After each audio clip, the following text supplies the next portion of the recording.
ফিরে এলাম বিরতির পর। এবার যে খবরে নজর রাখবো, তীব্র গরমের সঙ্গে জলের আকাল। উত্তরপ্রদেশ, হরিয়ানা ও হিমাচল প্রদেশ থেকে জল সরবরাহের আর্জি নিয়ে সুপ্রিম কোর্টে দিল্লি সরকার। কেজরিওয়ালের জামিনের মেয়াদ শেষ হচ্ছে শুক্রবার, আর এদিনেই তিনি হরিয়ানা ও উত্তরপ্রদেশের মুখ্যমন্ত্রীদের কাছে জল সরবরাহের আবেদন করলেন। কিন্তু আবেদনের উত্তর আসার আগেই তিনি ওই দুই রাজ্য ছাড়াও হিমাচল প্রদেশ থেকে দিল্লিতে জল সরবরাহ করার দাবি নিয়ে সুপ্রিম কোর্টে।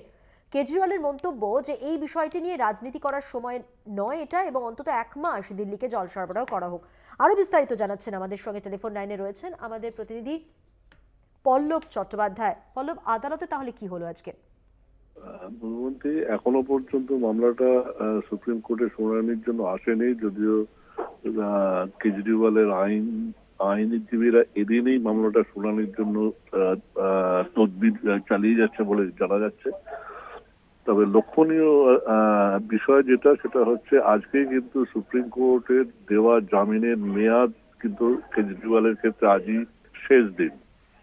আগামীকালই তাকে সারেন্ডার করতে হবে। এই অবস্থায় তিনি এই জল নিয়ে যে পদক্ষেপটা নিয়েছেন এটা কিন্তু বেশ উল্লেখযোগ্য। তবে একটা স্বস্তির খবর কেন্দ্রীয় আবহাওয়া দপ্তর দিয়েছে, যে আজকে দিল্লিতে আবহাওয়া 29 ডিগ্রি থেকে 44 ডিগ্রির মধ্যে থাকবে।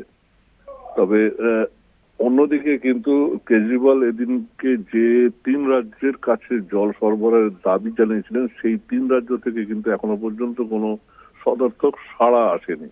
এটাও কিন্তু লক্ষণীয়। ধন্যবাদ পল্লব। কথা বললাম আমাদের প্রতিনিধি পল্লব চট্টোপাধ্যায়ের সঙ্গে।